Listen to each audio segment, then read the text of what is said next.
Good morning. And thank you for coming to my class today. It's Seller Leads, section 12. So if you want to move to, in your books, to section 12. I did prepare a PowerPoint today just because I'm used to teaching on a PowerPoint. On the top of each, it'll tell you what page we're on the PowerPoint. Obviously not on this very first page, which is going to be 12.2. But the rest of it at the top, you'll actually see exactly where we're at in the PowerPoint. Okay. Today we're gonna end a little bit early today because you do have a team meeting at 12 o'clock. So I'm going to try to be done by 11:30, so you have a little break and can have lunch before the team meeting, which is an important team meeting today. Finding seller leads. As a lot of you know, the people that do know me, this is my specialty, okay? And I love working with sellers, and I'm pretty good about getting listings, and I'm going to teach you everything that I know about listings, okay? Today you'll find the following. Learn and role play, what to say when you talk to people, make phone calls, continue to build a database from your contacts, schedule time for daily activity and classes in your calendar, okay? So it's just basically leading from what we've done in the past couple weeks. My name is Kristin Stampini. I've been licensed since 2006. Actually, I've just had my 6th year. I've been with Keller Williams since 2007. So I've been with Keller Williams for 5 years, thanks to Michelle, who brought me here. And I am the CEO of the Kristin Stampini team and Property Management in Paradise. I'm a real estate coach for the Craig Proctor Productions. And I have a team of 7, and we're going to hire 3 more by the end of the year, so we'll have a team of 10. We're on track to do nearly 100 transactions this year. In 2012, and in the last 5 years, I've won 9 real estate awards. Okay, so that's a little bit about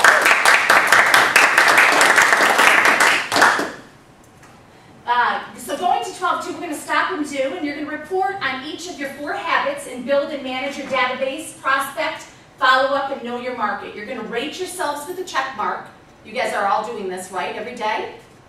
I know everybody's doing all of their homework. And you're going to star or minus. What are your wins and your opportunities, and what are your ahas? Then the more you track your numbers, the better you're going to be able to set realistic goals for yourself. The one thing that we do quite well, we can always get better at, but our team is very, very good at tracking our numbers. We're finding out where our marketing does well, what we have to do. Jason is our lead buyer specialist, if you don't know Jason back there, and then my husband, Mark, who does a lot of different things. He's in charge of our REO department, does a lot of other things on our team as well. So we're going to shout out, okay, today, my business is growing abundantly. Let's shout it out 3 times, everybody. Stand up and shout it out. Woo! My business is growing abundantly. My business is growing abundantly. My business is growing abundantly. Woo! Okay, woohoo! How did that feel? I don't know if you see in my office, I have my whys and I have all the stuff that I look at every day that keeps me going.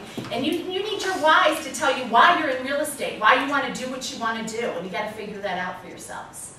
Now we're going to practice the script you've been using from earlier sessions, and you're going to ask your Mets. So we're on 12.3 for referrals. Invite people to your open house and interview potential allied resources, and you're going to smile and dial. Make as many phone calls and write as many corresponding notes as you can in the next 10 minutes. I'm going to tell you what, if you don't have, what I find out from coaching is it amazes me that people have been in the business for 20 or 30 years and they don't have a database, or they aren't feeding their database. You're missing the boat. 65 to 70% of your business should come from that database. And if you aren't, we just actually put together some video marketing for our database, and we're doing all sorts of different kinds of things. But if you don't have a database, make sure that you have one. That is like the #1 thing for the key to success, okay? Build that database, feed that database. Every single day you should be working on your database. Somebody came down and said, Kristin, how do you have time to write notes? And I said, every time that I talk to a seller or a buyer, I write them a note and send them a note, okay? People, even Andrew, our broker, said, oh yeah, I went on a listing appointment, you know, and they said that they got something from you that they absolutely loved because they never get the personal notes. So let me tell you one thing, you need to, every single time you talk to a seller or a buyer, you need to write them a personal note, okay?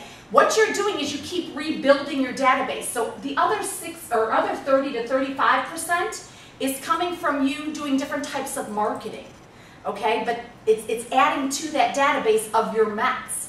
But you have to feed it every single day. You have to be doing something with your database, okay? And from coaching, I find out that that's an area that a lot of people don't do even after 20 and 30 years.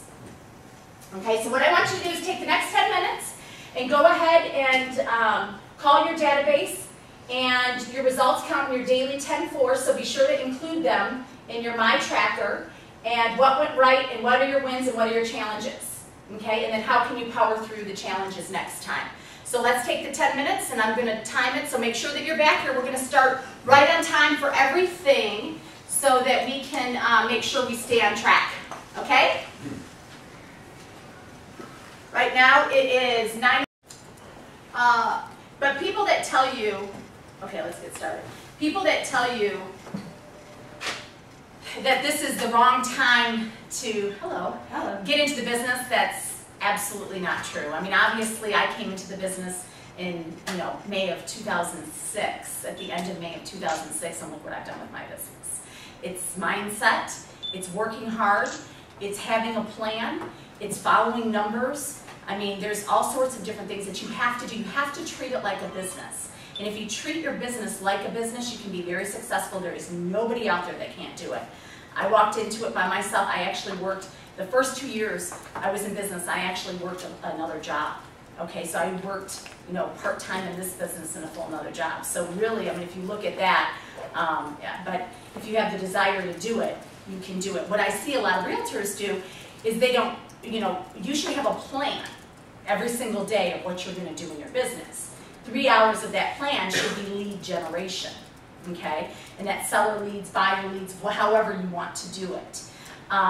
Also, what we do is I do a yearly goal, then I do a monthly goal, I do a weekly goal, and I do daily.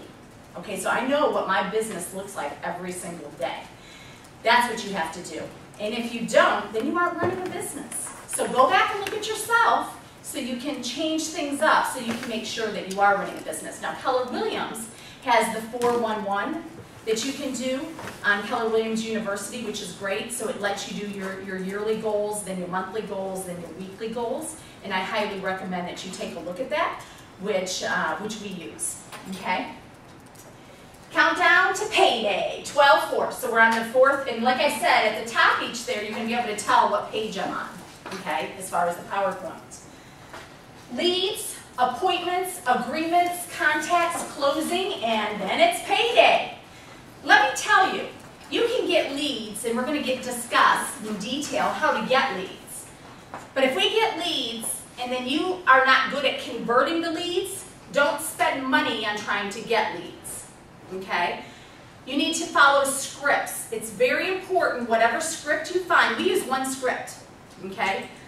That's it. We use one script that we use, and when we're going to get leads, we make sure that we're practicing it. We are with each other. Every single day you should be practicing your script, and you should be making sure that you're getting back to people within 3 to 5 minutes, okay? And that's challenging. But I'm going to tell you what, if you get back to them within 3 to 5 minutes, you have a 96% success rate, okay? If you don't get back to them within 3 to 5 minutes, and sometimes that's hard, we actually will call people back up to about 10 o'clock at night, or text or whatever, and they're like, wow, So they actually like that when we get leads. But people will sit there and you'll get leads at midnight, 1, 2 in the morning, and those people obviously we are able to contact till the next day. And if you're a single agent, you're showing homes and you're doing other things, so sometimes it's more challenging as well. But then what you have to do is when you get leads from sellers or buyers, you need to be contacting them every day, put together a 10 days of pain, or whatever type of campaign that you want to run. We just put together a video campaign for the buyers, and we give a USP. Does anybody know what a USP means?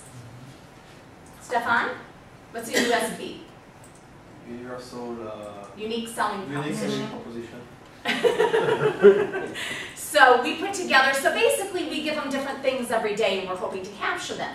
So for example, one day, hi, I'm Kristin Stampini, the CEO of the Kristin Stampini team. I want to let you know we have 2 buyer specialists here to help you every single day. That's all they do is work with buyers. You know, I don't remember exactly what I say, but I do have a report for you if you contact us today that gives you the 10 questions to ask any agent before you hire them.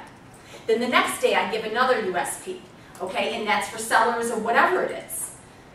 So that's one of the things that we do. I'm putting together a short sale campaign to get listings, you know, to do that as well as video. So anyways, whatever you decide to do, just do it. Because, Jason, let me ask you, if you don't get back to a lead within 3 to 5 minutes, what's your percent, what do you feel your percent of success rate is? Oh, at least half. At least half is gone. And then how long does it usually take you to get a hold of them? Yeah. I may never get a hold of them. Right. Okay. So you've just wasted time, money, or whatever to not do that. But it's amazing the success rate. There's a critical phase where you're lead generating to build a seller-based business, and sellers listings equal more buyer sales. For every listing you have, especially if you can put a sign in the yard, those are our best leads, okay? Besides obviously referrals, are going to be sign calls. And if you have a listing, you should be able to generate at least a couple leads per week. Okay, we probably do on average, depending on the location, 5 for each sign call, let's say, you know, 3 to 5 or, and better, you know, for certain areas. And once we get those, you should be able to close at least 1 buyer for every listing you have. Okay? Now when I started off in the business, I was always more of a listing agent. I have an extremely high D personality, if you know that. If you know me, you know that, which means that I'm, you know, a go-getter and I get things done and I take care of it. But you know, it's harder for me to work with buyers, okay? Because I'm not patient and I want things done now, okay? So I've always worked with. We try to carry. I mean, I'd love to carry 50 listings at all times. Right now, we only have 30 because of the market and how many. You know, we put them under contract so quickly. So it's very challenging, but my goal is to get back up to that 50 mark, and I was at that 50 mark, okay, and then 70 and so on. While focusing on sellers make a great business sense, some beginning agents may find the focus on buyers before sellers. Now I'll tell you, buyers are actually easier, quicker money, okay, even though an internet lead for a buyer takes anywhere up to 12 months that you have to baby that lead, okay? But an average buyer closes in 90 to 120 days. It's easier to get buyer leads than it is to get seller leads. But you should focus, while you're working with buyers in your lead generation every day, you should focus on those seller leads. Some of you may become buyer specialists for top listing teams, and in the process, learn to attract listings and eventually get on the listing path. Build your business with the greatest possible leverage. The ability to generate maximum number of leads comes when you focus on taking listings, okay? And that's what I do every day. I mean, I want to take a minimum of 7 listings a month, okay? Last month, I think I took 9. This month, I'm going to take 7, okay, or 8. And that's even with me being gone at conventions and everything else, because I do travel to conventions about 8 times a year as well, different real estate education. Sellers are looking for agents who know how to get homes sold. You need to use your statistics. If you don't have statistics, use the office statistics, because we are a team here. So you can just use our statistics as an office. On 12.5, today's plan of action. Understand what drives top agents to focus their business on getting and selling listings. Discover the 6 main sources for sellers. You want to work on 2 to 3 things. You don't want to work on all 6. You want to figure out what is your niche. As a lot of you know, I do a little bit of REO business, not a great deal. It's not our favorite thing to do. But I do quite a bit of short sales, and I just transferred back into doing traditional sales quite a bit as well. Okay, but I love the short sales. Love them. Okay, but that's because I have a system down. I'm good at it. I get them closed, and I know the process. If you have that down, you can actually, short sales are just as easy, if not easier, to close than traditional sales. They just take longer. You know, we have a success rate at closing our listings at 95%, okay, in short sales. That's huge. So anyways, taking listings in short sales is great. But I'm going to tell you also, if you take listings in short sales, know what you're doing. Take classes. Don't just go out there and list short sales. Okay? Walk away with a plan of action for building seller business. And today, you're going to need your cell phone, as we know, your database, your calendar, your daily 10-4 tracking and results, and data from your MLS. And I'm going to go over some numbers for you, okay, that I pulled from the MLS. You're going to have examples of listing language from top listing agents' websites of their marketing material, e-edge touch campaign for the sellers, and the affirmation of the day. Everybody, I attract new clients daily. You see how I attract new clients daily? You know, if you say that in the morning, that gives you the energy to go out there and do it. Know what sellers want. It's very important you know your statistics in the area, okay? You got to know what the sellers are looking for. This is from NAR, National Association of Realtors, reported that in the U.S. homeowners became sellers and moved once. Today, about every 8 years. So when you're looking at an area to target, for whatever reason it is, if you want a traditional listings in a certain area, price points, things like that, you need to look and see how often it's turning in that area. How many years has it been? Okay, that people are actually, because some areas, I'm going to tell you, it's going to be 15 years that they live there. In certain, our neighborhood, our community, it's not 8, it's a lot higher. Okay, we have a very small community, but I'd say it's 12 at least years. We only sell a couple homes. Anyways, 71% of all U.S. sellers remain in the same state when they purchase their next home. So try to get them to sellers and then to buyers. 2 times, right? When first starting out in the business, many agents discover that finding buyers happen more often. However, finding and converting sellers to listings is a goal you should focus on at the beginning. Don't be afraid of it. I'm going to tell you, one of the biggest things is that I have so much education. I went to a phenomenal class yesterday on short sales. People say to me, Kristin, you used to teach the CDPE, which is the Certified Distressed Property Expert. You taught that designation. You do more short sales than anybody. Why would you go to a short sale class? Are you kidding? I learn every time I go. Okay, just to get better and better and better at everything we do. There is never enough training. You can never do enough training. And because of the training and because of my knowledge is what makes you successful. It's a big part of it because it also gives you confidence. So when you're talking to people, they can tell.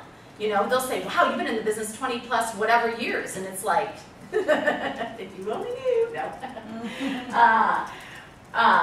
Do you know how often homeowners move in your community? Do any of you know how often homeowners move in your community? Is that something to go back and think about and look up? Right? You can look that up and see how long. Sellers tend to be elusive. You must proactively work to find them. It takes focus, market knowledge, script practice, and proactive communication campaigns. Okay? I'm going to tell you some things we do. We get listings from all sorts of different areas. Okay? I do a lot of different things to get my listings. The one thing that I do not do is I do not cold call. Okay? I never have. But that's just the way that I have chose to do my business. I think it's great because it's free. For a lot of you to go ahead and cold call is great. And I recommend you absolutely do it. It's just nothing that I've ever done, okay? Well-priced listings are a magnet for buyers, agents, and potential sellers in neighborhoods as well. What sellers want most from their real estate agents? Know this, okay? They want help with pricing. 23% of them are looking for that. Help finding buyers, 21%. We have a whole list of buyers. Whatever contact management database that you're using with buyers in it, take it to your listing appointment, print it out, okay? Because we have hundreds of buyers that are looking for homes, if we find them the right home. Show your sellers that you have a huge database of buyers. They love that because they want you to look for buyers as well. Help marketing home to the buyers, 20%. Help selling in specific time frame. You have to see what your seller is looking for, and then you have to deliver that, okay? So not every seller is looking for the same thing from you, but you have to figure out what they're looking for. Help ways to fix up and sell for more is 7%. So if you have ideas or good with staging and things like that, sellers are looking for ideas with that. Do these results surprise you at all? No? Not me either. Meet seller expectations. We're going to stop and do this for 5 minutes. Now work with a partner. Just turn to the person right next to you. So, Sergio. To share the top services with the class that you were discussing, a couple of you. We said pricing. Pricing, absolutely. Communication. Communication's huge. Marketing the property, how are you going to do it differently from other agents? That's right, absolutely. All three of those are great. As we say, we have a price war and a beauty contest. And I'm going to give you stats in just a few minutes, and you're going to see. This is, I mean, basically in our market since 2003, 4, 5, 6-ish, this is the second fastest market there is. Okay, as you probably know when you're working with buyers. Okay, if it's priced well and it looks decent, you're going to get multiple offers immediately on the property, as we're seeing, and there's going to be lots of them. So you have to, when you're doing a consultation with buyers at the beginning, you're going to have to tell them that. But also, listing the property right, I'm going to tell you what, we're getting over market value for our listings a lot of the time. So, and they're going quickly, and they're hard to, I mean, it's a fast market. So that education that you need to share with buyers and sellers, okay? Prepare for sellers. There are 3 steps to prepare for sellers' business. Next to developing market knowledge, okay, which is huge, broadly and within a specialty. The other most important to do in attracting seller business is learning to speak listing like a listing expert, okay? Choose your area of real estate specialization. Do all of you have an area that you've thought of? Either a geographic, Grace, why don't you share what you want to do? What you're doing, shall I say? I am specializing in luxury rentals, and I'm going for water home properties, minimum 4 beds. And what else are you offering with that? A concierge service that includes rentals of water sports, or a limo from the airport, or a chef if they want a nice party. All of the above, whatever they want. Nice niche. Yeah, it's a great niche. Michelle, share your niche. Probate and estate properties. I work with attorneys and personal representatives to list their properties, and I have a program called One Call Handles It All. So when someone has a property and I list it, I can coordinate the cleaning and the clean out. I bring in an appraiser to look at personal property that may have some value. I can have handyman come in, if need be, to fix minor things or something that will profoundly affect the property. And I coordinate the charitable coordination of any items that truly need to go to charity. Anybody else want to share theirs, something very unique like that? Okay. Well, I'm getting a list. Well, I'm trying to get a listing out in Wellington. It's a personal friend of mine that works for WCS Lending, And he just called me, that's why I was late, he just called me to say there's a realtor up the block, and he's considering giving that realtor the listing, because she's there and close by. His parents are old, they're in their 80s. The reason he hired me in the first place, because I'm the type of person that will go the extra mile for his parents, be there at every showing, and guide his parents from start to finish. So at 12:30, I gotta tell him, either give it to the other agent, or I want the listing. And I want the listing. I'm here in Boca, I'm a half hour from where his parents live. And like we talked, I'm gonna get 30 minutes notice from an agent for showing. yeah. When they call, I'm gonna have notice to get there. Just So list that's it. gonna be the key thing I'm gonna say to him. I will have notice to show the property, so I don't see a problem. And I'm a listing agent. I have more time to spend with my sellers, that I'm not always out with buyers running all over the place. Well, lately I am, but Well, and that's really you don't what have to know that. right, and that's really what you need to share with him, and to get him list with me. You won't be disappointed. Try it for 30 days. If you were not 100% satisfied with what I'm doing for you, cancel the listing, and I'm completely fine with that. Right, that's what I'm gonna tell him. And the bad thing that happened is I didn't tell him right off the bat when they first made me the call yesterday, because we had so much to talk about, that I switched companies from Grand Floridian to Keller Williams. So today I told them that I switched companies and I'm with Keller Williams, you need new paperwork. They're the worst. You didn't go there. Oh my God. I said, what are you talking about? He goes, I bought my house through a Keller Williams company and blah, blah, blah, blah, and he was like, that's why. So anyway, I said, I'm an independent agent, you know me a long time, that's not gonna change how I treat you and how I market your mom's property. Okay, Blah, blah, blah. and how I handle situations like that, there's one single agent that you're talking about. Our company is actually number 2 in the country as far as agents, okay? We also are number 1 in service, okay? And I'm sorry that you had that experience with one individual, but those are statistics that you need to tell people. We are number 2 and number 1 in service, and I'm so sorry that you had a poor experience. I But was actually, shocked when you Keller said that. Williams normally is a phenomenal reputation, and people tell me, oh, I've been here 5 years. I've been here my whole life, my real estate life, basically. And I'm going to tell you what, people love Keller Williams, okay? We are ranked number 1 in service. They're great for showing instructions, they're great for answering the phone. We're phenomenal. So you need to share that with him, and just try to not focus on that one individual situation, okay, with that one person. So basically what I want you to do is you're going to take 3 minutes, and what you're going to ask yourself is, okay, what do I want to do? Do I want to go in my own community? What do I want to specialize in? Single family homes, condos, townhomes, geographic groups, waterfront properties.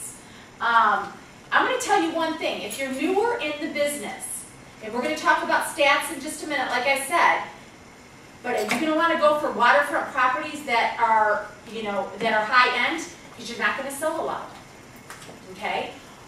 What kind of price range do you want to go in? What sells? You're going to have to do the research in the geographical area or whatever you're looking at. And that's fine if that's what you want to do.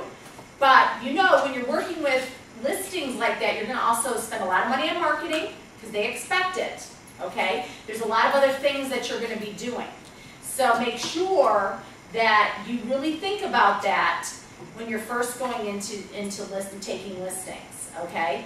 I want you to take the 3 minutes and do your market research. Basically, you're going to do later how much inventory is rising and falling, days on market, who's buying homes, FHA, investor, second homes. As you know, a lot of investors here are buying homes. So what market do you want to go after?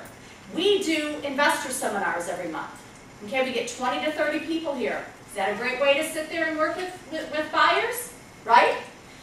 I mean, we do all sorts of different things. We're always thinking outside the box to think of how we can build our business. Kristin, Yes. if I've got a particular geographical area, what's a good source to find out who the buyers are that are buying homes in there? Just go on the MLS And it's going to tell you on the bottom, it's going to tell you if it's conventional, if it's an FHA. You're saying how it's financed? Is that- Yeah, well, you aren't going to, I'm thinking the demographics of the people that are on, and that's something you want to know.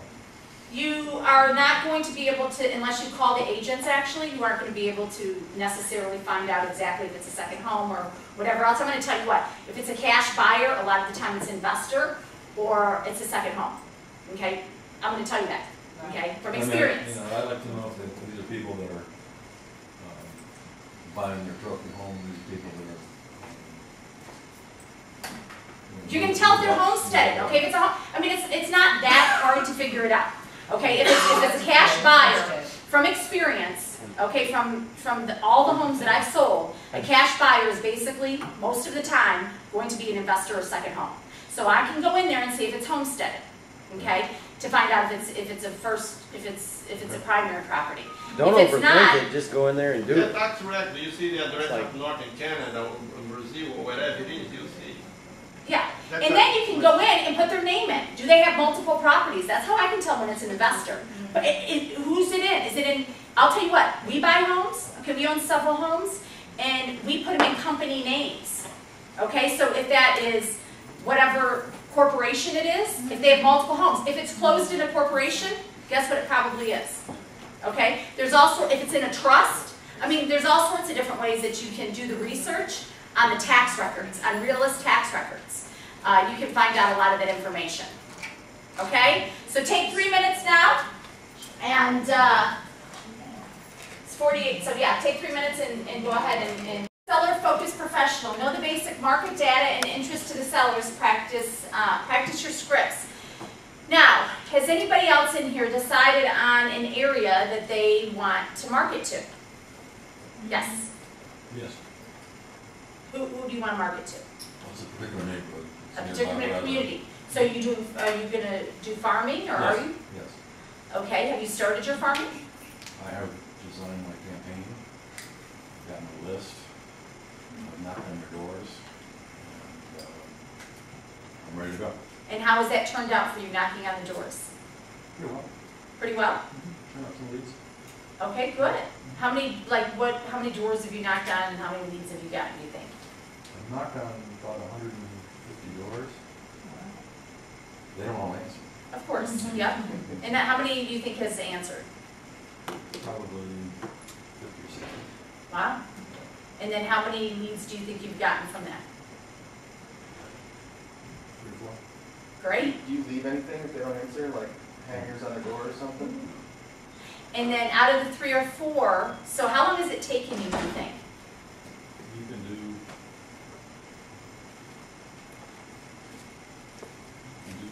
probably 30 to 50 in a day. So you're saying basically with 3 days of work that he's gotten 3 to 4 leads. Pretty good, right? 3 to 4 listing leads. I'm going to tell you what, knocking on the doors is definitely the best way. It's free and it is the best way to get in front of them. Some people use something, they send them out something beforehand and then they bring them that flyer or whatever when they're knocking on the doors. Did you receive this? Hi, you know. Other people, other people just go ahead and knock on the door. What do you say when you knock on the door? I see, well, first of all, hello, I step back a step. I say, I'm Dave Conlon from Kettle Runs Realty, and I see, I kind of laugh, I said, I know you wouldn't come to the office to meet me, so I came out to meet you. Very good, I like that. And then I say, I'm really here to do a very quick survey. Do you have 2 minutes to help me? Most of them say, yeah. Totally busy, that's fine. And then I just ask them, first of all, why did you choose to live in this neighborhood? And tell me that. And I say, well, that's great. And I say, who do you know in the neighborhood that's thinking about selling their house? And if they tell me, which they rarely don't, and if they say, I'm sorry, nobody right now, and I say, well, thanks for taking a moment to think about that. I said, let me ask you this. I said, if a home were available in this neighborhood, somebody would like to live in this neighborhood. And most times they say no. And I would say, well, thank you very much for your time. Again, I'm Dave from Keller Williams, and if I can ever help you. And I nice meeting you, I go. So it's a good way to be met. Then you get to speak on the database. Yep. Maybe- Now, do you try to get any information at your first, do you try to get their phone number or anything else from them? Okay. The other thing that a lot of people like, actually, is sending out statistics in the neighborhood. Don't you always want to know what's sold? Okay? Or even what's listed in your neighborhood. So sending them statistics and actually going to door with those statistics is always a good one. Well, occasionally they'll ask. Yeah. No, I have them with me. Well, no, that's just, there's more, I'm giving you another idea. There are multiple ways. If it's, I mean, it sounds like that's working for you, so that's phenomenal, okay? Because he's got basically a, 2 to 3% return on investment, which is, his investment is actually 0 except for his time. But that's great, a 2 to 3% return. So I'm just giving you another idea. He's doing it this way, okay? Sergio? I want to ask you, when you finish to do that, you send a thank you note to them to collaborate with you.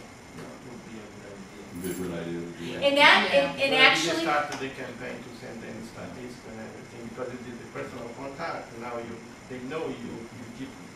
yeah. I think that's why it would be great to do that. Especially ones that were more personable, and they may give you a tip on somebody else. Someone especially that. I would definitely, because I'm big at doing notes, and to also, maybe if you haven't, just write a little note. It was so nice to meet you. I stopped by and put your card in there, and also put statistics in there for them.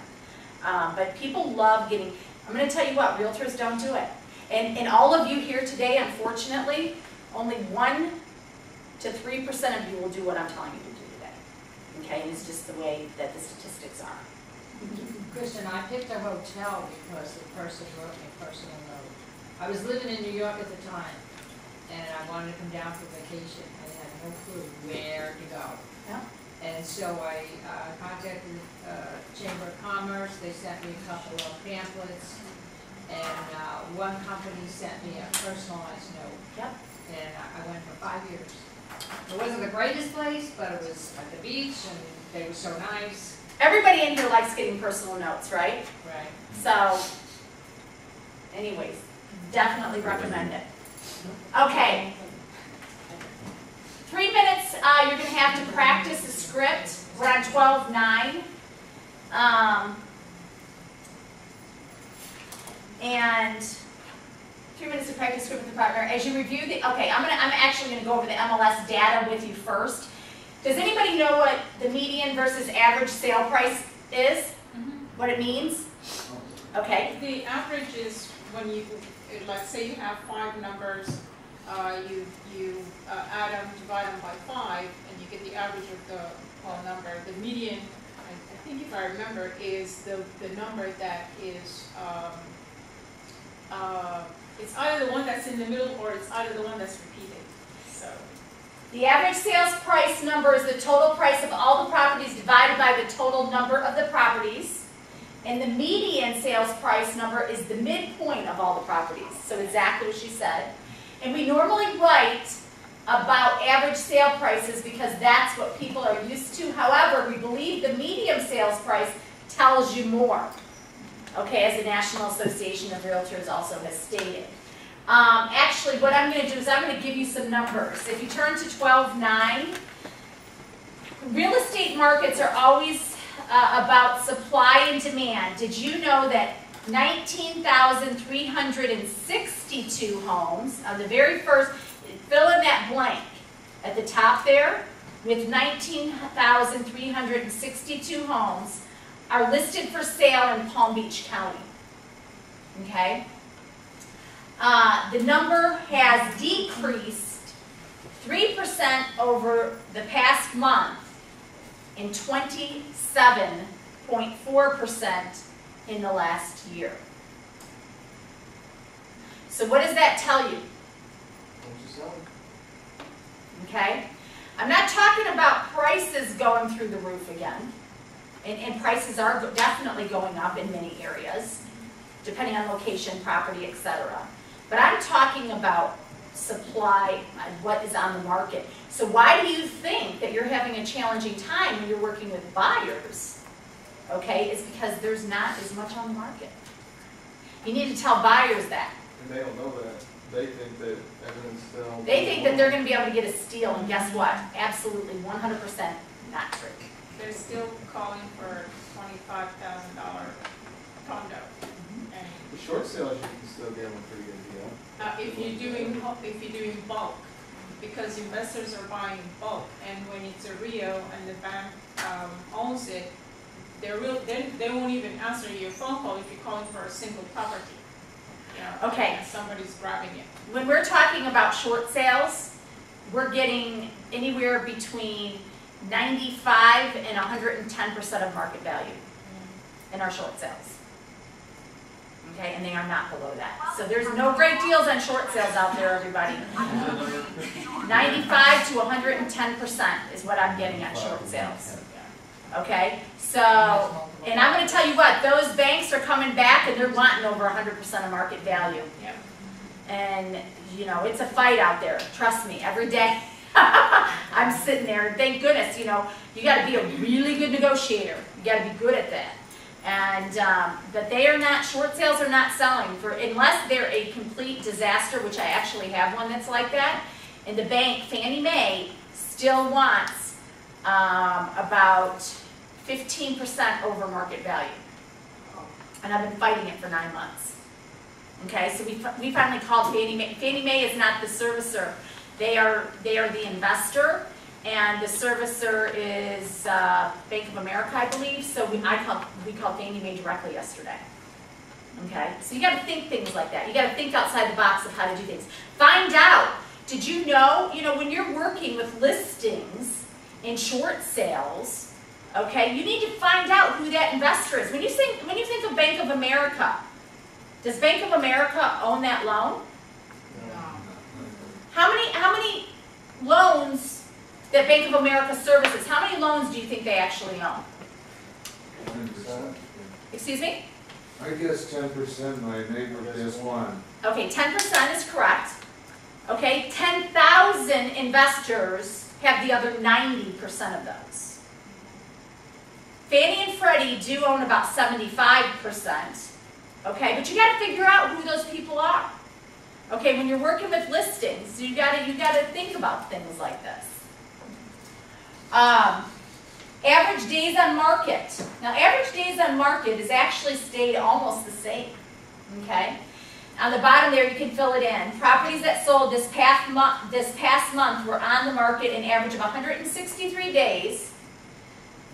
That's a change of 164, actually a change of like nothing, because it was 164 days from last month, and last year was 174 days. Okay, so we're still looking at, properties just under, on the market, just under 6 months. How about the commercial side? I don't know. No. I don't know about commercial. Now let me tell you. Now I'm going to talk about median prices, okay? And for single-family homes, median prices for 2012 is $200,000, and this is Palm Beach County. Everything I'm talking about is Palm Beach County. In 2011 was $190,000, which is a price increase of 5.3%.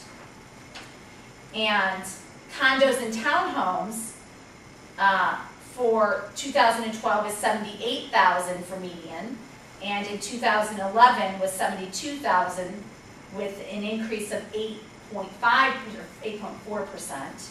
And then in overall is median price change was $130,000 this year and $114,000, which is a price increase of 13%. Okay, so basically, back in the day, we were about $450,000. Okay, so you can see the difference, but you also see the increase. Okay, like I said, days on market are staying about the same. But do you think this is good information for you to know? You should see this. Okay, we sit there and we go over this. We update it for our investors every month. Okay, my buyer specialists know this information. You need to know this information. Okay? You need to go out there and you need to learn it. You need to know how much is it from month to month. What areas are actually going up? What areas are going down? Okay, if they're in bad areas, what's going up? You need to know all of this. Because when you're going to talk in front of your sellers, do you think that they're going to pick somebody who has market knowledge? Okay? So put it together and make sure that you know what the market knowledge is. You're going to go, not right now, but you're going to go online and create a post to attract sellers and use a script you just learned. Time block your calendar. Go on to, I post, you know, so many different people think so many different things of Facebook, and I can understand that. But I'm going to tell you what, I've gotten 5 deals through Facebook in the last year, one way or another, okay? Because I'm posting a little bit of business stuff, I'm posting a little bit of personal stuff. You know, if you're out in the community and you're doing charity work, post that. Just little things, okay? Pictures, people want to relate to you.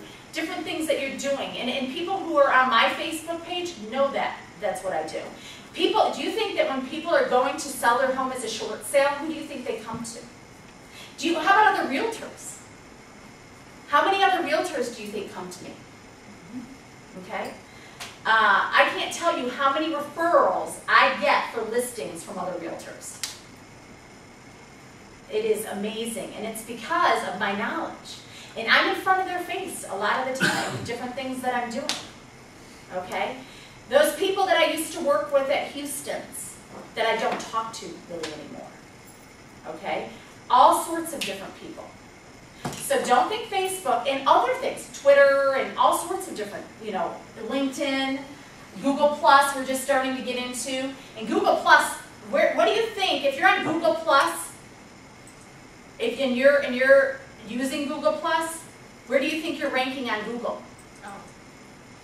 Okay? So we're just starting to get into these things. A lot of what we do doesn't cost us a lot of money. Okay? But it does take time. And it takes time to research and it takes time to do it. But don't underestimate things like Facebook. Lead generate for sellers. Your database, especially your Mets, as we talked about a little bit earlier. Okay? Call them up. You know, one of our buyer specialists came onto the team, and she has 2,000 contacts in her database.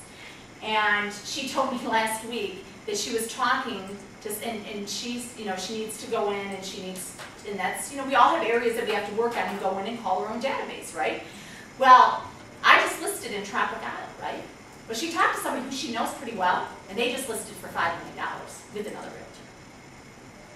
And that's just because we didn't reach out to those people, and we aren't doing any type of marketing to those people. So remember that. If you're not, and I'm talking about your family too. Okay, remember that if you are not marketing to them and in front of their face and calling them and touching them, they are not going to remember you. I promise you that. You can't get mad at them because you didn't do it. They don't remember. And if they don't remember, and if they like you, they're going to probably use you. So focus, if you don't have it, that needs to be your #1 focus. But when you're focused on that, you got to know your scripts. You got to be able to bring people in here for buyers or sellers, okay? Or you can go to their house for sellers, you know, whatever, you know, a lot of people do some of both. I bring a lot of sellers in here, okay? And I've actually, a lot of the time, I never even seen their properties. I have other people on the team that go out and take pictures and do all of that. You know, I can see a lot of their stuff if it's listed before. I can see it on the MLS and things like that. Then you basically, what's your ratio? You know, when I'm talking to my coaching students, I'm trying to figure out with them, and where am I leading them? So if I'm leading them to let's say I have a lead, a seller lead, and I'm leading them to a landing page on a website, okay? And I've figured out that I have 200 people that have gone to that website, and I've gotten 0 responses. But I can see that 200 people have gone there. What does that mean? Are you getting some type of action on the site? Yeah, but what am I looking for? Well, you still didn't get any response from the 200, so something. What's wrong? There is something missing. What is What it? is missing? Are you reaching for them? It just Maybe feels put like. contact information. Not enough call to action, I would guess. The landing page that I'm sending them to, or whatever I'm sending them to, is not effective. So I need to fix that. So I'm getting a pretty good response from my lead, Craigslist, or whatever you're doing. Okay, you got to figure that out. So I've got the responses, but they aren't signing up to talk to me. Okay, so there's something wrong. You got to figure out where it's wrong. If now I'm able to capture the leads and they're calling me, but now I'm not able to set appointments, what's wrong? You. More people. Close. What's wrong if I'm getting people to call me and I'm actually talking to them, but I'm not able to make appointments? They're not ready. Script. Yeah. It's my script. Bottom line. That's all it is. Okay? So you have to figure out where the problem is. If you aren't getting the leads, then you got to figure, then your marketing is not right. Okay? But if you're getting the leads and you're sending them to a landing page and they aren't signing up to call you or for them to call you back, then you know that's wrong. If they're calling you and you're actually talking to them and you know they're motivated, you're talking to them, right? They're raising their hand. They want you to help them. But now you've not made any appointments. Now you need to go back and say, guess what? My script's not any good. Does that make sense? Is that an aha? Okay. So the lead generation for the sellers, business-to-business leads, open houses, farming, sold postcards, networking, for sale by owners, and expired listings. And we're going to talk about all of them. I'm going to tell you one way that I'm very, very good, and it's quite inexpensive, and that's networking. Always have been. I was involved with Women's Council of Realtors. That's how I actually got into REOs. That's how I got into AmTrust, which I am no longer involved in. You have to kind of pick where, your time is. But when I had a lot of time, I was involved with a lot of stuff. But now I picked, and I was involved with the chamber, and I was in a leads group with the chamber, and I've done a lot of different things. I'm now involved with one thing, and it's by far my number one, and it is the B&I. Does anybody know what a B&I group is? What is it, Sergio? I heard that the group that you meet every week with different professionals and you exchange ideas and network with different people, lawyers, landscaper, contractor, different professionals. Right? Okay. Business investment. Yeah. It's Business Networking International. Look it up, okay? Because they're all over the place. There's a couple in Boca. But the thing is only one person from each business. So one residential real estate, one commercial real estate, one mortgage person, one title person, one inspector, one of everything. Okay, I'm going into my third year of being in there. I'm just going to give you a little bit of statistics from this year alone. Basically, you go in, we have a lunch meeting, some of them have breakfast meeting, we meet every single week on Thursdays. Today I will be there, and it's at Morton's. At 2 o'clock today, with one of my attorneys, I have a $1.2 million listing. Okay? From another person that I met through B&I, he gave me 7 listings. Okay? I can go on and on, but it's not just going to these meetings. It's actually meeting one-on-one with them. It's actually them gaining trust with you, because I work with a lot of attorneys, and I've met all of them through B&I, or they have introduced me to other attorneys. Okay? It is a gold mine for me. I'm looking to make at least $100,000 this year from just that. Okay? So think about what you can do. If you're not a networker, this is not for you. I'm just giving you what works for me. Okay? Now, we do get buyers from it, and we do get other people from it, but I'm going to tell you about the attorneys and the people. I get, actually, from the attorneys, I get other attorneys. Because they trust me. Also, my investment, I do investment seminars that I was talking to you about every single month. And some of those people from my B&I group are a part of our investment seminar as well. Okay?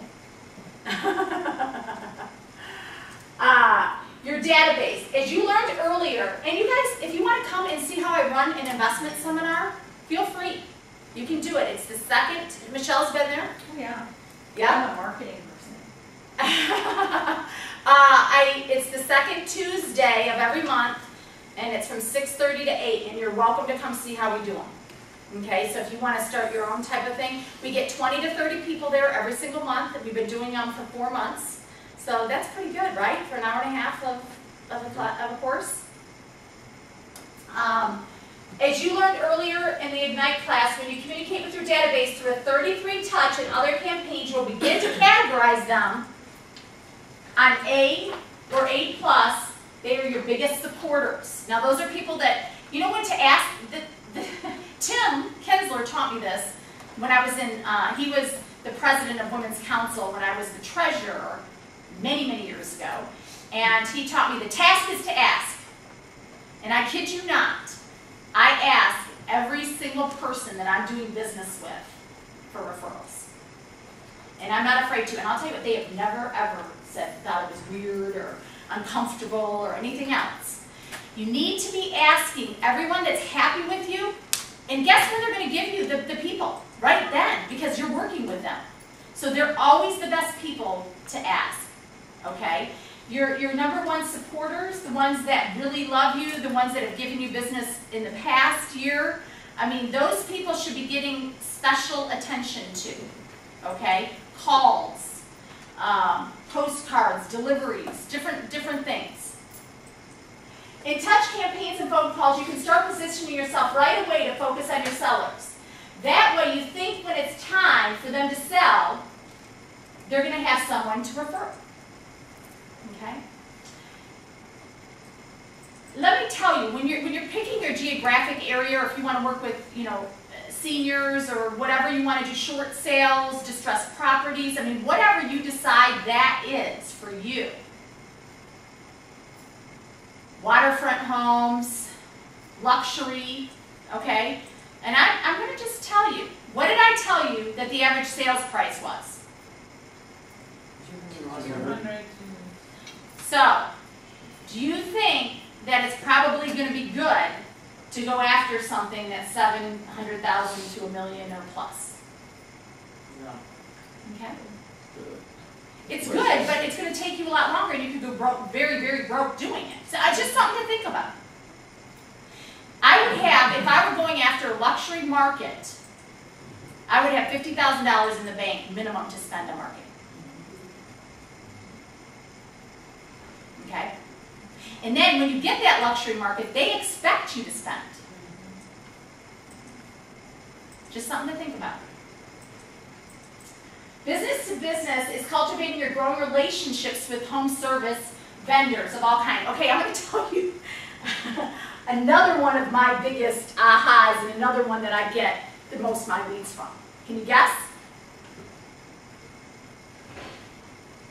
Someone does work for you. Mortgage brokers. I work with people. What do? I spend money, a lot of money on marketing, right? I spend a lot of time on doing all of this, and then I'm just going to hand over all of my business to them without anything in return. Gary Keller taught me this many years ago. You never do it.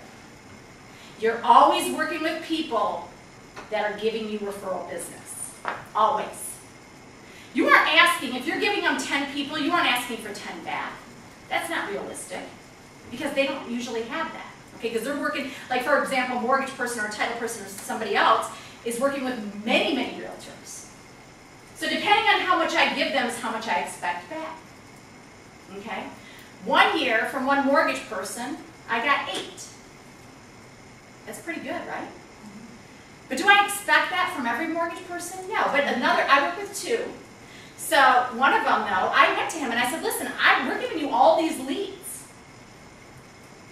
What's up? He said, well, I work with so many realtors. I said, I understand that. But I'm going to tell you what, most of those realtors never go and ask that, right? So guess what he did? You don't think I got a listing that next week? Yeah. I sure did. So now he's okay for another couple months. And Jason kept saying to me, oh, he's going to be gone. You know, he's going to be gone. Title company, same thing. I've got one title company that's given me 4 referrals. Where are you, how many deals are you doing a year? And why aren't you getting them from the people that you're giving business to? Right? And if they aren't giving you business, what do you think you should do? Find a new one, a better. You know how many attorneys that I work with? But in return, what do you think I do? I try to give them business back. So I'm not just looking, and I'm never looking for your business that I can't give business back to. So if it's an estate, I've got 2 estate attorneys. I've got foreclosure, short sale, evictions. I've got all sorts of different attorneys, right? But I'm always giving and thinking of how I can give business back. And how can you give business back? And if you think about it, it's not just the business that you're going to get from your direct people. Anytime you hear somebody talking, I've got a great person for that. And make sure they are great.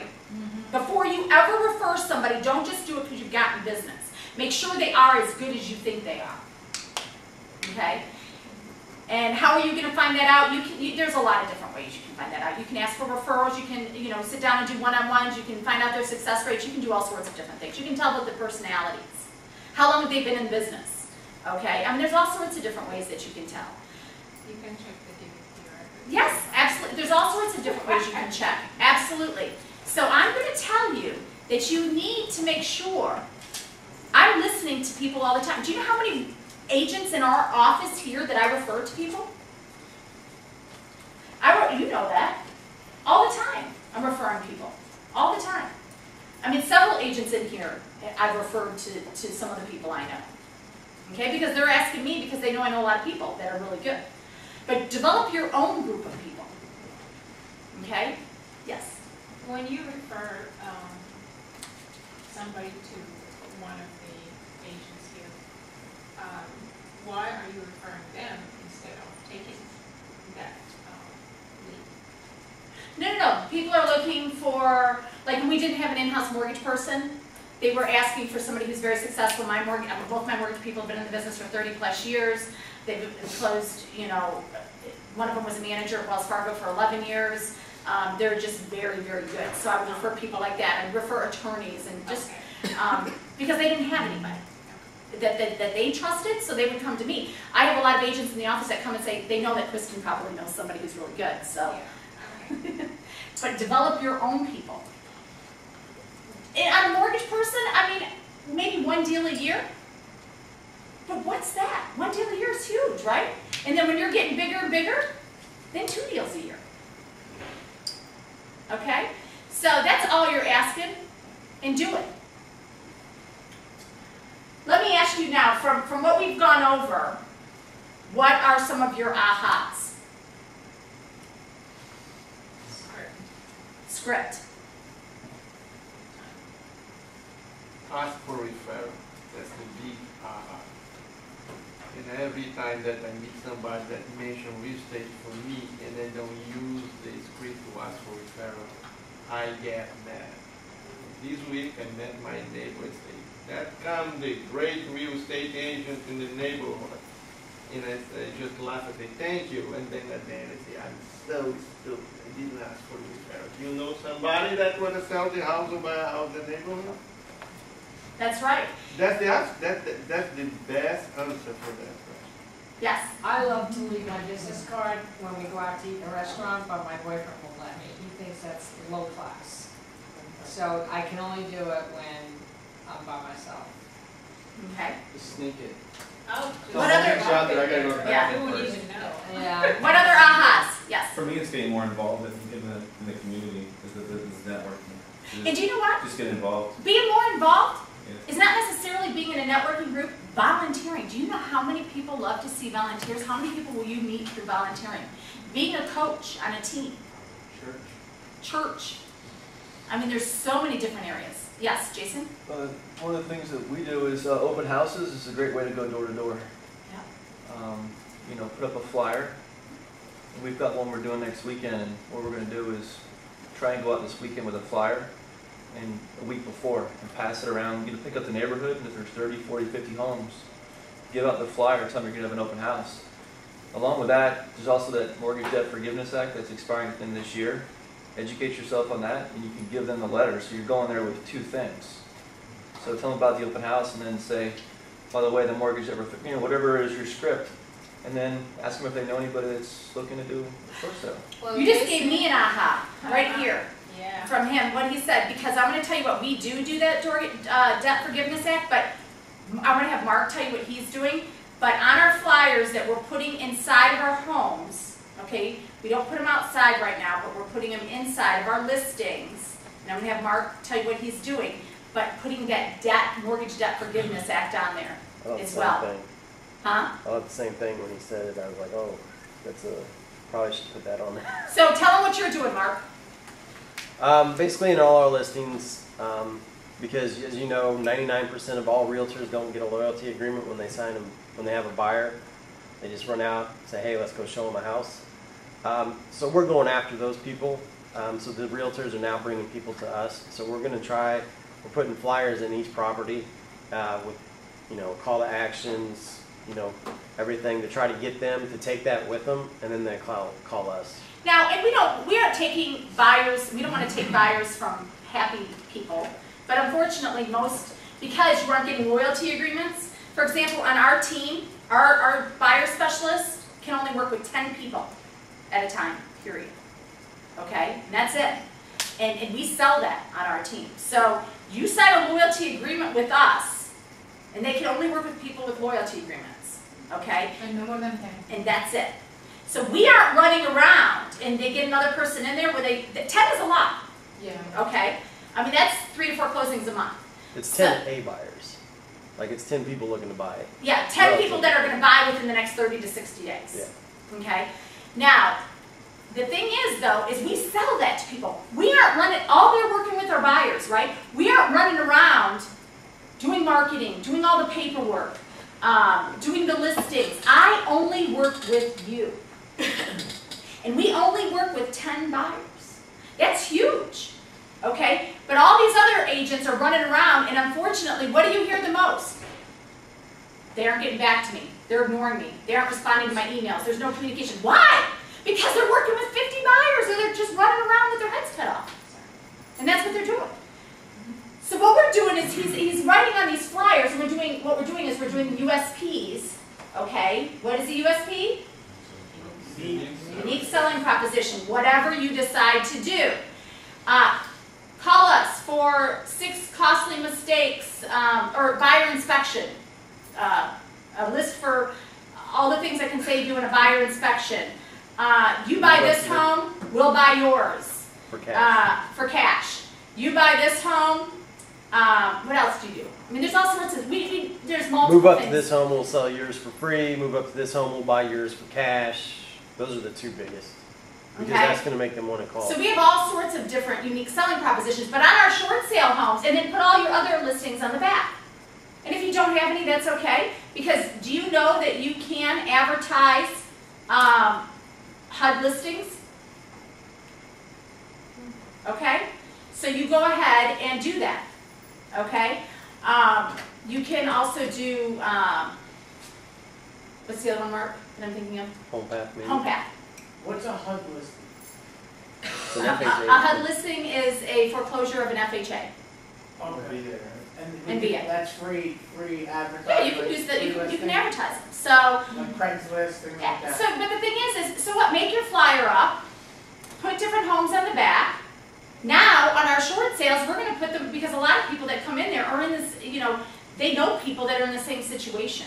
It's not going to be the one that's probably buying this home, but they're going to know people, and they're going to take this flyer that's going to sit at their home, and people are going to see that mortgage debt forgiveness. So we'll put that on them as well.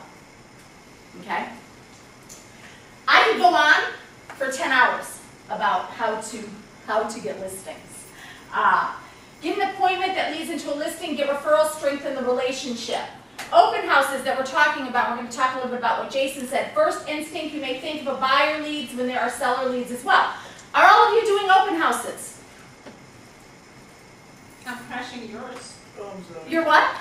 crashing yours. Come on in and crash it. I am. Anytime, anytime. Thank you. And if you want to hold any of my homes open, feel Yes. free. Call us up.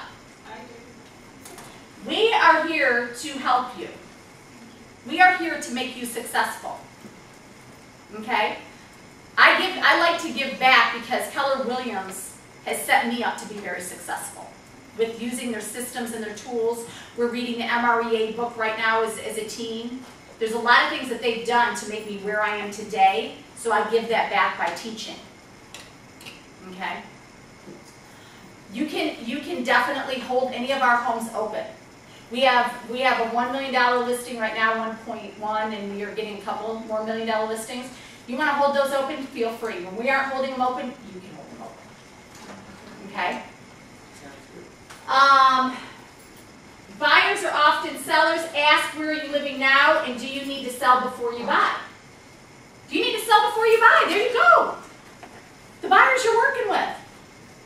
Sell their home, and then go ahead and sell them a home. They'll be your buyer. Door knocking in the neighborhood to promote your open house. So you do flyers. You go to all the homes around you, because a lot of those people, if they aren't selling right, and do you know anybody who's looking to buy or sell within the next 30 days in your neighborhood? We'd be more than happy to help them. Okay? Not just putting signs in the yard. You got it, and also in the open house, what do you think that you need to do? You need to have all the homes in the surrounding area so that they can see them. And guess what? Get them right there. Bring buyer loyalty agreements with you. Get them right there, talk to them, go out and show them other homes in the area. Have your computer there, okay? And sit there and go ahead and show them other homes. You can actually do a quick consultation with them. They're like, wow, you hold an open house like nobody I've ever seen, right? Why wouldn't we want to work with you? There are so many different things that you can do, and those things don't cost you any money.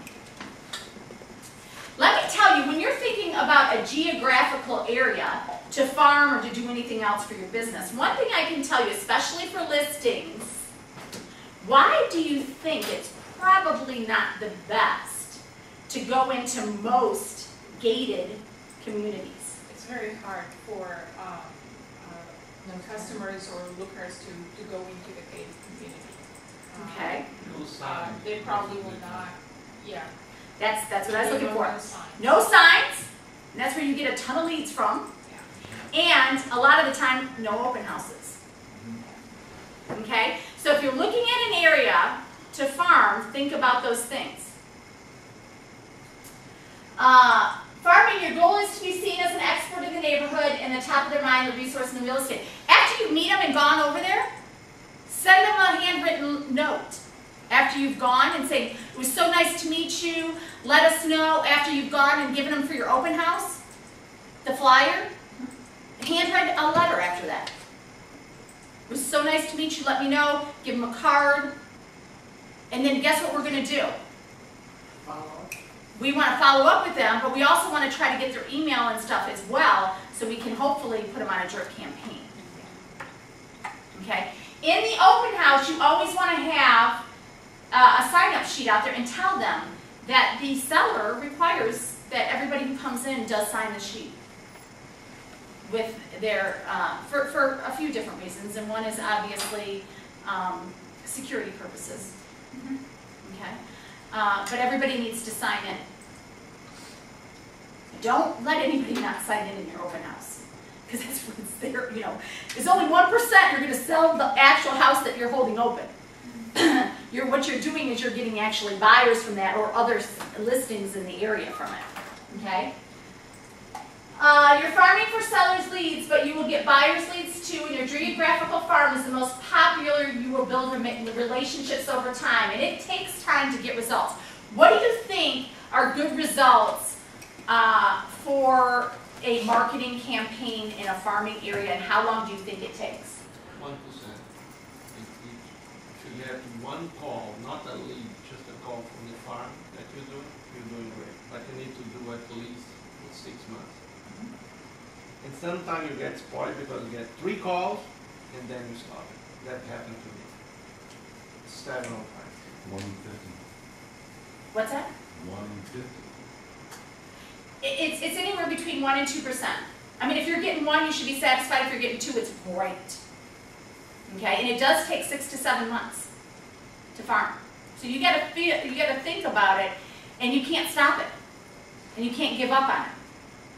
Okay. When you're farming, you need to figure out, okay, the number of homes. You want to look at the number of sales in the last 12 months. You want to take the percentage of the turnover, the number of sales divided by the number of total homes, times 100%. And then your average sales price for the last 12 months in that area. How long it's taken to sell the home, the days on market, the current number of homes that are listed today. When you're thinking of any type of marketing that you're doing, these are all the things that you need to do for your marketing. Is it convenient for me? Is this an area that I'm passionate about? The quality of schools? Feels like a good fit. This just feels right. This is what I want to do. Farming takes time, although knocking on any doors can produce an immediate leads, just as Dave proved to you.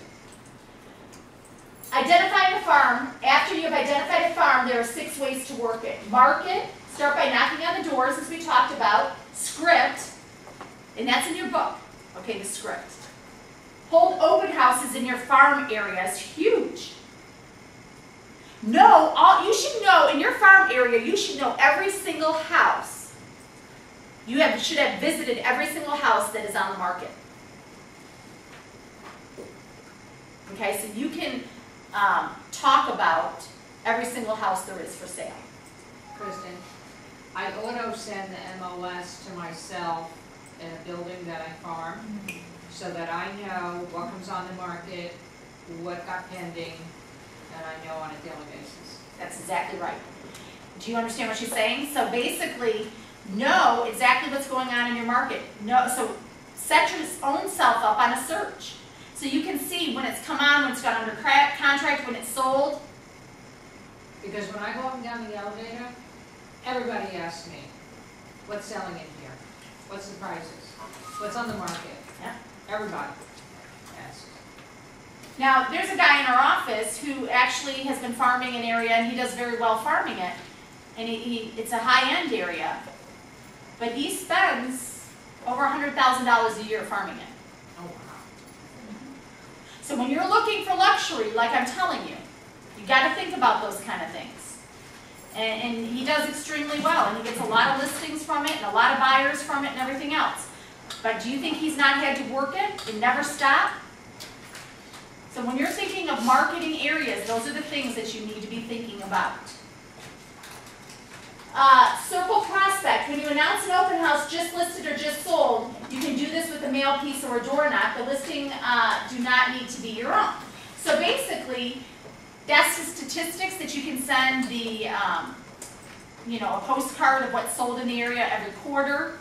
Now, just listed are not as good as just sold. Now, if it's sold for a lower price, don't put the price on there. If it's sold for a great price, I mean, you got a really, really awesome price for that, put that price on there. People want to see it. And if it didn't, just don't. Put the list price on it. So when you do a sold, and you personally sold it, send it out. Yeah, but the thing is, I really believe the way we get results when we send a sold postcard, don't put the price that force people to call you, and you at least get the phone number and the address. They're calling. That's true. Well, there's different ways you can do it, but people also are going to call you because they see that you're selling it for a lot of money. Okay, if you're selling it over market value, 15, 20%, you think they're going to call you? Better believe it. So you're gonna get both sides of that. Okay. Quick question.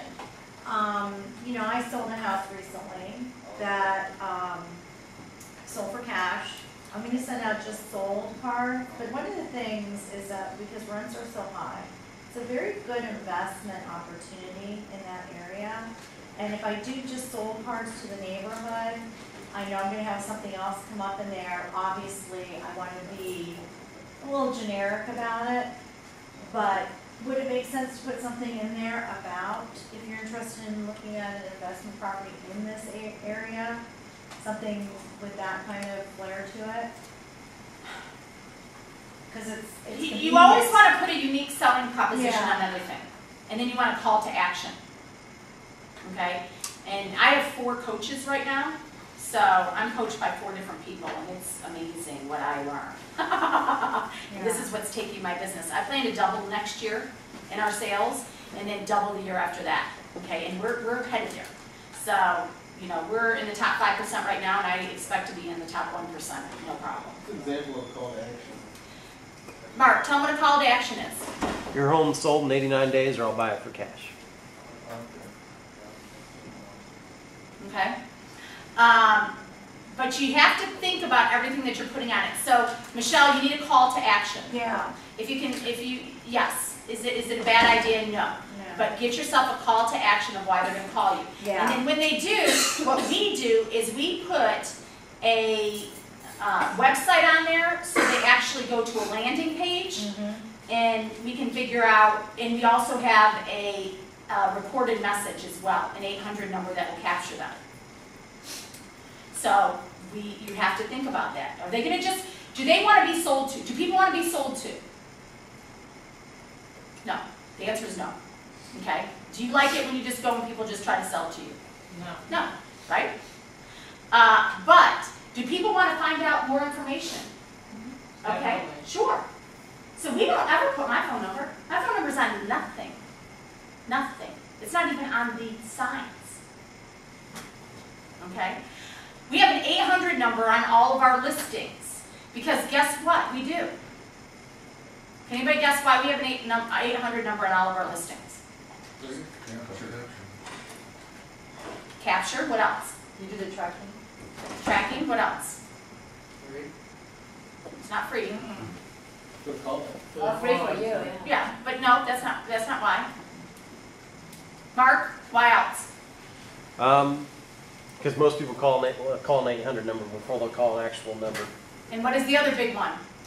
Because you can transfer it. So Oh, people yeah. can respond within 2 to 3 minutes. So guess what?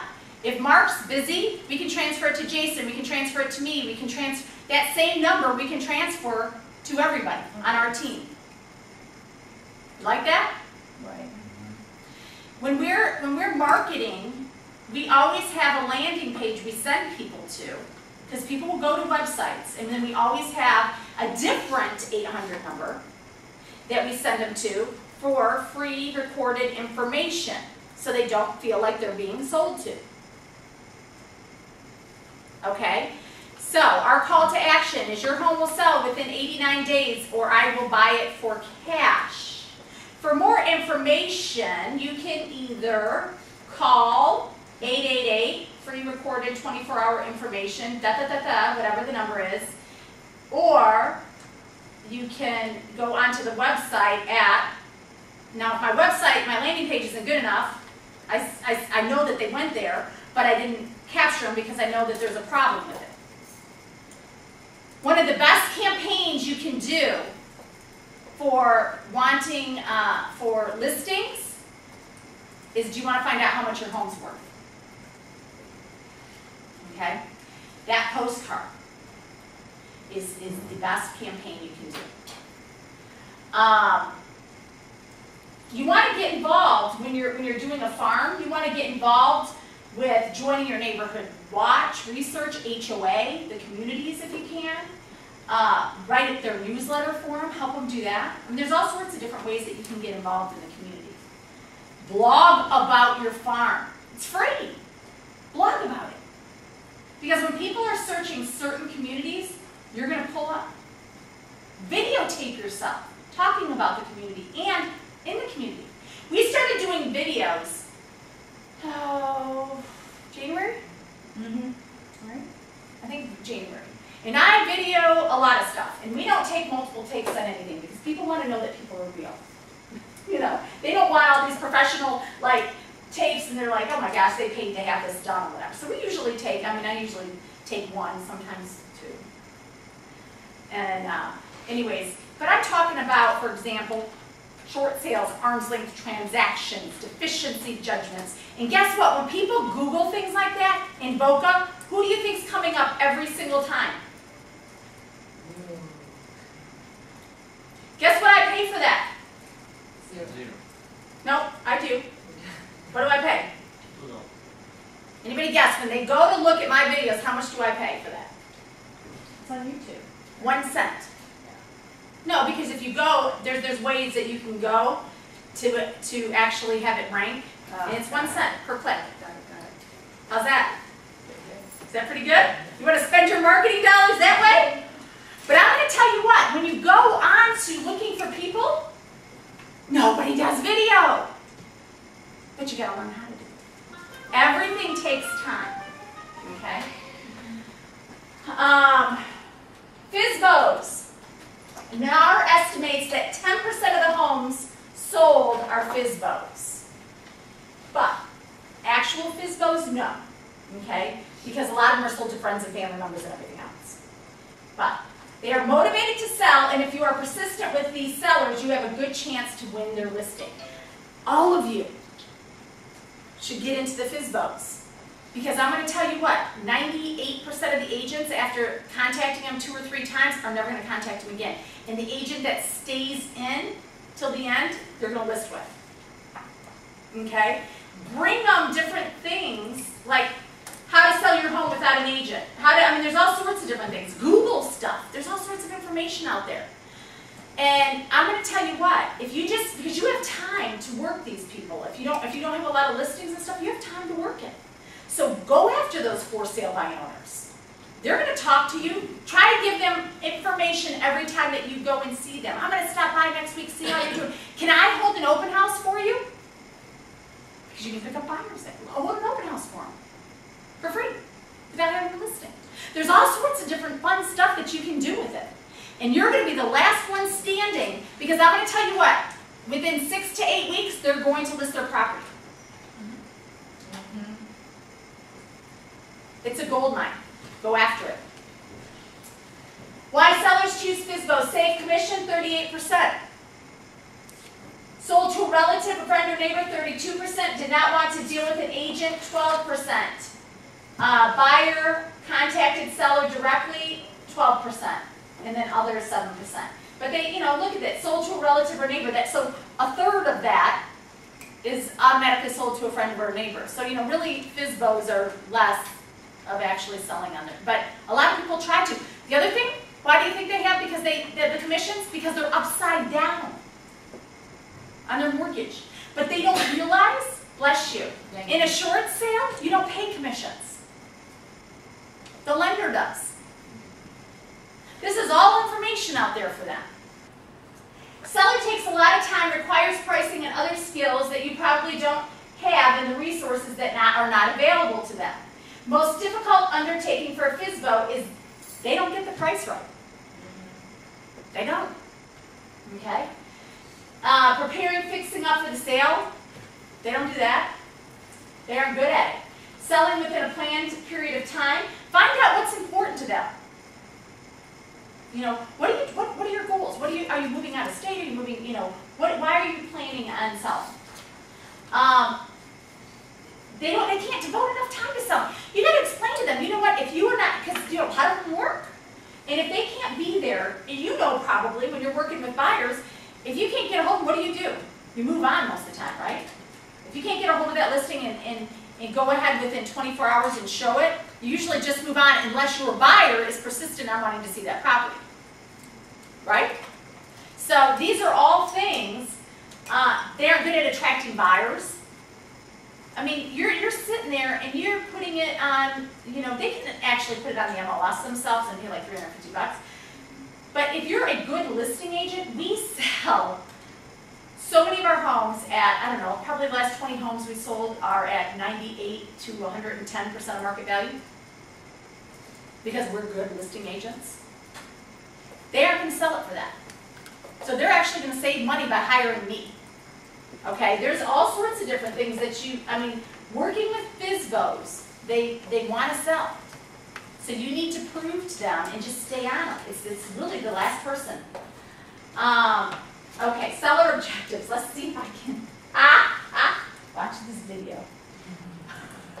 Where's Stefan? Oh, click in the black area. Oh yeah, that's right. Then what did he tell me to go up here? No, click in the middle. No, he told me to go here. Okay. And then expand.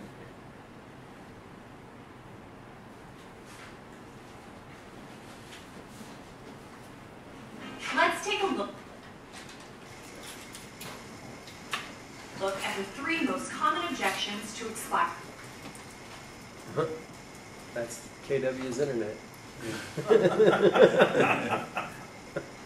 That's great, Mark. Now we are using the one for the building. Object. You're using the Kidado one? You should use the... Option number 1. We're disappointed Oh well, it looks like we aren't going to. and tired of all these agents calling us now that our home hasn't been sold. I understand. You're thinking, where were these agents when I needed them? If you had sold, where were you moving to? Okay, I'm sorry. Have you already found a place there? What do you think stopped your house from selling? How did you choose your former agent? What did they do that you liked best? What do you think they should have done? What's important in the next agent that you hire? Are you familiar with the techniques we use to sell houses like yours? Let's get together so I can show you what we do to get houses like yours sold. What time would be best? Today at 4 or tomorrow at 2? Objection number 2. We're thinking this time we'll sell the home ourselves. I can appreciate what you're saying. In this market, of all the homes listed by agents, only about half are selling. Those homes listed without agents, only about 5% are selling. 80% of the homes I list sell. Let me show you what I do to make those results happen. What would be best for you, today at 4 or tomorrow at 2? Objection number 3. We're so put off by what happened, we think we'll just wait a while before trying to sell again. How long do you think you'll want to wait before trying to sell it again? You wouldn't want to wait till next year and get the same outcome, right? Waiting would make sense if we're waiting for a better market. If that took 5 to 7 years, could you wait? We believe we haven't hit bottom yet. If you said you could wait for the market, I'd say do it. But if you want to get to where you're going in a shorter time frame, let's focus on what it takes to get your home sold instead of just listing it again. Here's what we can do. Let's set a time to meet. I'll take a look at your home, I'll tell you realistically what it'll sell for, and share with you what I do that's different. Let's do that. And if you think that I'm the right person for the job, hire me. If not, decide not to hire me. Fair enough? Great. What would be best for you? Today at 2 or tomorrow at 4? Exercise. Find a partner in class and take turns role-playing each objection. The only work I'm doing for it. Stefan, I did it. Oh. I did it. Okay, 3 minutes just to go over. Okay.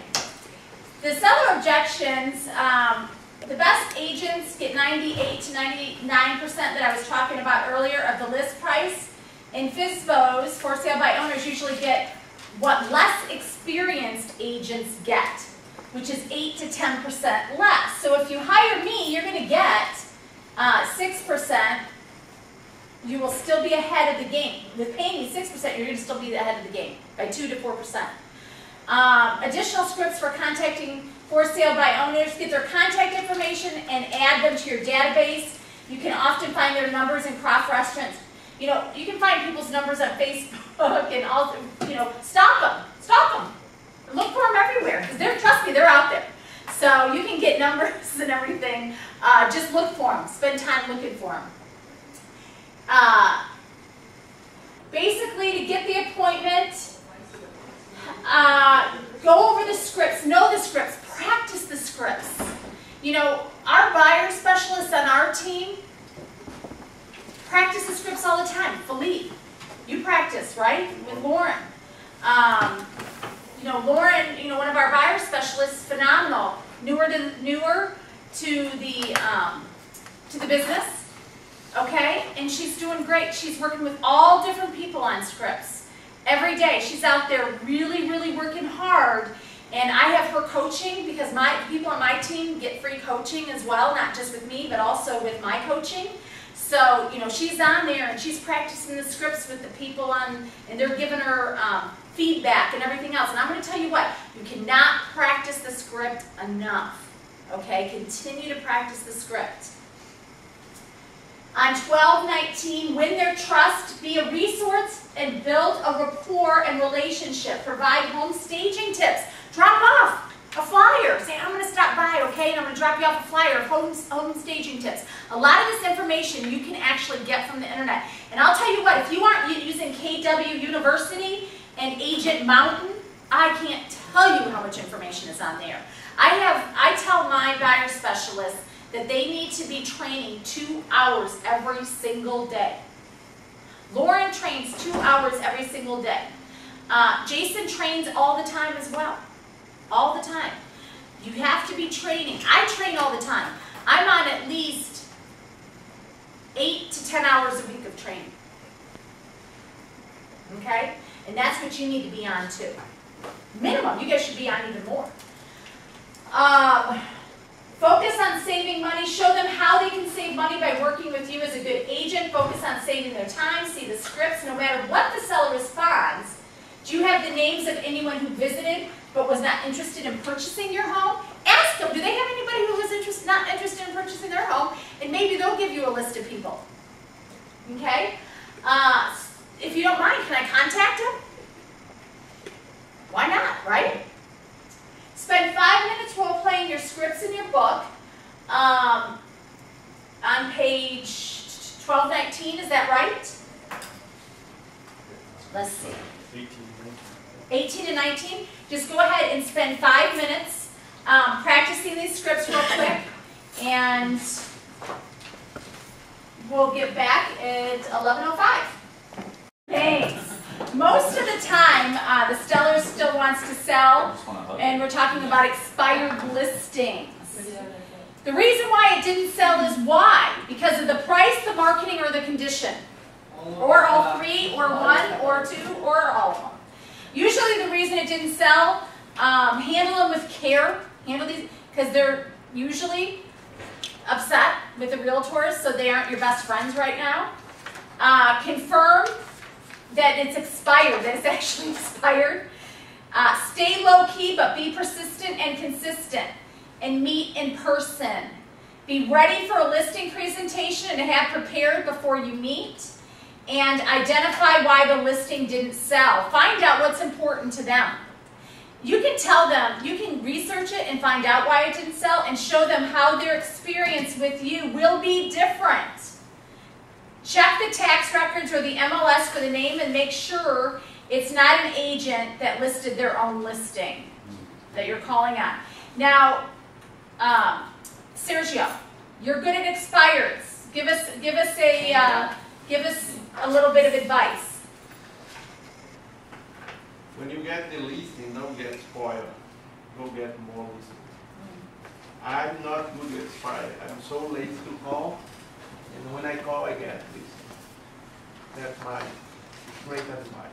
I'm doing that with Charlie Wiener, and He teams up with somebody else. yeah. And They push each other. Let's take a look Oops, at sorry. the most common objections from for sale by I owners. was telling, Objection number 1. Sorry, hold on.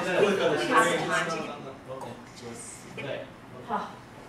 I was telling Mike here in the script, that we did appointment. When you all the time mindset to say, Charlie, you need to get appointment before 5 o'clock, and he did it. I have a buyer for Boca Country Club. He called Aspire there and say, my partner's from Brazil. They have a buyer from Brazil. You need to do a move in your house. Now I don't know if you have it. You want to sell, right? Yeah. And they did the contact. The other one, Charlie went to the appointment, and he never called back. Okay. And I showed to him 2 weeks down the road the property was released for 400,000, that was 70,000 left, and I showed you. Yeah. And then that's about, I'm not good, I'm telling you, but what I want to tell you is, Yes, they are. if you call, you get it. I'm not doing even 20% what's supposed to do, you get the result. But the little part, what I'm trying to get at is he's probably doing more expireds than a lot of people, because I don't do them. However, when you do focus on them, what you focus on, what? Expands. Expands. So he and his partner in this push each other into doing it. And when they do it, it works. So definitely, what is it? It's free. Okay? So let's look at this video if I... Let's take a look at the most common objections from for sale by owners. Objection number 1. We think we have the time to get our home sold ourselves. When a buyer and their agent drive by and they're interested and they can't reach you immediately, you've lost that buyer. Why don't you go to work and do what you do best and let me do what I do? Objection number 2. We can make more on the sale by not paying an agent commission. Most people assume they'll make more. They think it will sell for the same price whether they sell it or I do. That's just not true. The best agents get 98 to 99% of the list price. For sale by owners often get what less experienced agents get, usually about 8 to 10% less than the experienced agents do. You see, if you pay me a 6% commission, you'll still be ahead of the game by a couple of percent, and you won't have the stress of managing the sale yourself. Wouldn't that be great? Exercise. Find a partner in class and take turns Role-playing each objective, it's only going to be 3 minutes. Oh yeah, I'm sorry. each objection. Okay, perfect.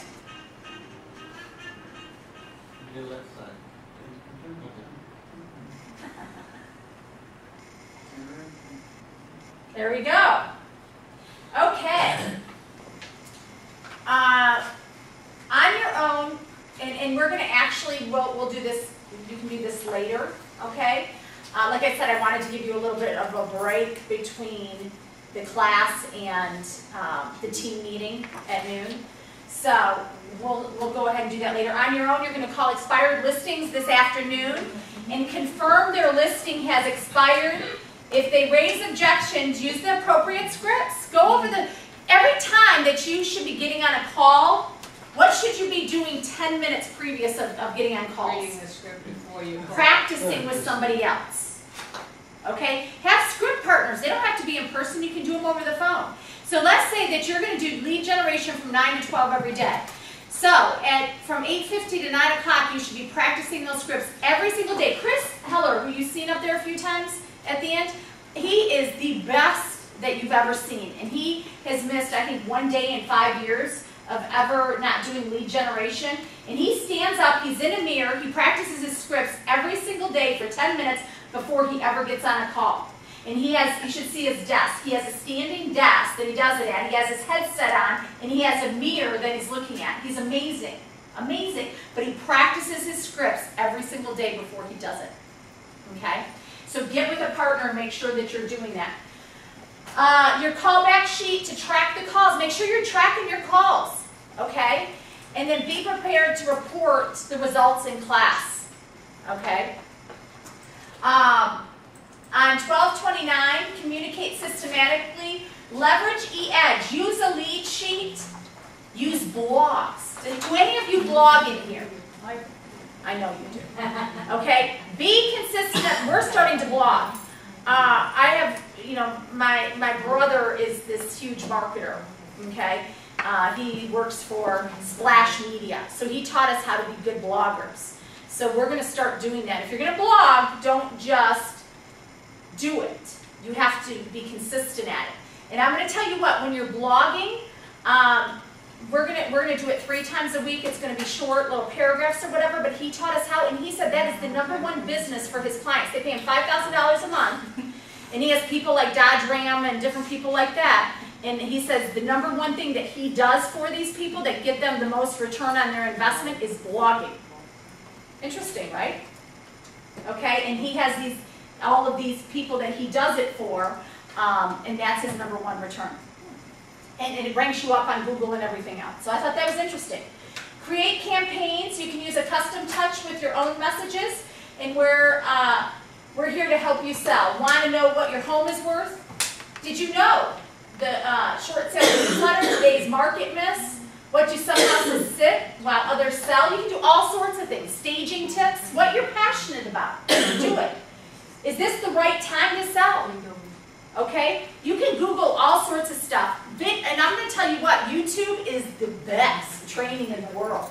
So if you want information, YouTube, go on YouTube, watch videos. We post a lot of videos on YouTube ourselves. So if you want to see some of our stuff, go on there. It's I think it's under the Kristin Stampini team or something. But we do all sorts of different things on YouTube. And we post stuff like this. Okay? What do you think he's videotaping for? Because we're teaching. You know, we're teaching other people this. On 1230 through 1232, turn to page 1230. We're going to briefly go over this. A lead sheet is a very valuable yet simple tool. Make it a practice to have one and to use it whenever you are having a detailed conversation with a prospective seller. Here's why. Your interviewing scripts are built in. The lead sheet will prompt you to ask the important questions about their motivation to sell and about their property.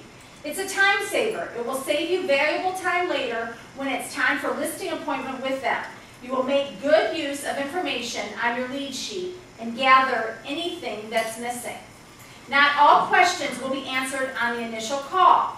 If the seller becomes a strong lead, you will get back to them and complete the rest, preferably before the listing appointment. You should be tracking, and I'm going to tell you what, if you look at, one of the things that we do is we mastermind with people that are doing triple our business. Because what do? I try to be a magnet to somebody who I want to be like, right? Where do you think my success comes from? Is because I am always, tomorrow, I'm talking to one of the top 100 realtors in the country about, we just put together a new website for short sales, and he's been using it about how we're going to market it. And so we have a mastermind call. We have mastermind calls all the time with these successful realtors. One of my coaches is one of the $5 billion people that have ever sold $1 billion. Craig Proctor is one of my coaches. I mean, so what I do is I surround myself. When you're successful, people say, well, why do you get a coach? Think about all the successful people out there. What do they have? Coaches. Everybody. And most of them, like Gary Keller, he has like 12 coaches. I only have 4. Okay? But it's taking me to the next business, next level in my business. Okay? It's an investment, but I'll tell you, it's a big return on your investment. You need to be tracking how many calls you're making. You need to be tracking how many people you've contacted, how many leads you've gotten, how many people you've actually signed up. Every agent, if you have all of you read the MREA in here? Raise your hand if you've read it. If you haven't, go and get it today and start reading it. Okay? We read it on our team, and we do it every week. We go over the chapters as a team on our team meeting. You need to read it. It tells you exactly the way to set up your business. This is what we're doing. We'll just follow it. You know what? I'm not creating anything. Guess what I'm doing? I'm copying. I'm copying all the people that made all those mistakes, and now I'm copying their success. That's all I'm doing. I'm making it better. That's right. I'm trying to make it better. But I'm going to tell you what. Every agent that Gary Keller interviewed in the MREA, and they were all the top agents, 100 agents in the country, all track numbers, every single one of them. They all actually do the same thing. Most of them do the exact same thing. They pick 2 or 3 things that they're really good at. They stay on top of those 2 or 3 things. They all track the numbers. They all have goals. They all, lead with revenue. I mean, there's so many different things that successful realtors do, and they're all the same. Okay? So get that book, okay? I have it. Read the book. Open it. The pre-listing lead sheet. just go over that on your own time and make sure that you're using it. It's a tool for you. We're giving you all these tools. I'm going to tell you what, and I'm not trying to sell Keller Williams, and most of you work here, and if you don't, then, you know, that's your loss, I feel. I feel, that's my personal opinion, but for the 5 years, obviously, that I've been working here, thanks to Michelle, I can tell you that of course I'm driven, which you can probably tell. However, I have put together the tools that Keller Williams has given me along with coaches. Okay, and that's what we've done. You know, my first year of business, I only did, because I was working 2 jobs, like 6 or 8 transactions. The second year was only, you know, maybe 15. I mean, so it's just been the last couple of years of just keep driving and driving. I'm very focused. I stay focused on what I'm doing. That's all you have to do. Okay. Let's see here. Okay, so your interviewing scripts are built in. Your lead sheet will prompt you to ask important questions. It's a time saver. It will save you available time later. Like I tell people, get your script. People don't know when you're going over your script if you screwed up. Have it right in front of you. Okay, until you feel real comfortable with it, they won't know. As long as you kind of know it, have it in front of you to feel, you know, good about it. And then later, if you don't want to have it in front of you, you know, our team all uses this, has laminated scripts and pulls them out and uses them all the time. Okay? Use blogs, videos, social media, and Craigslist. Craigslist is huge.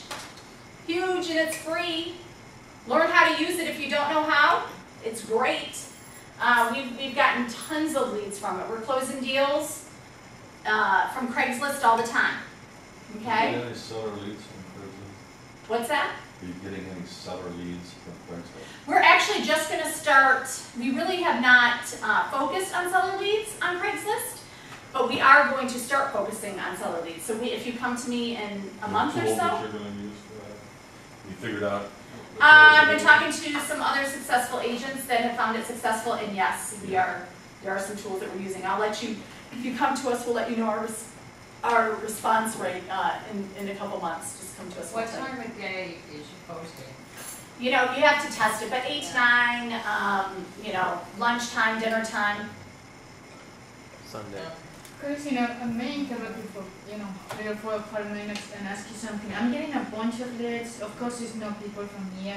I don't know if I'm doing it right, but when I get the lead, of course I talk with them on the phone, and then I'm standing and I'm putting them on the MLS and sending properties to them without signing any.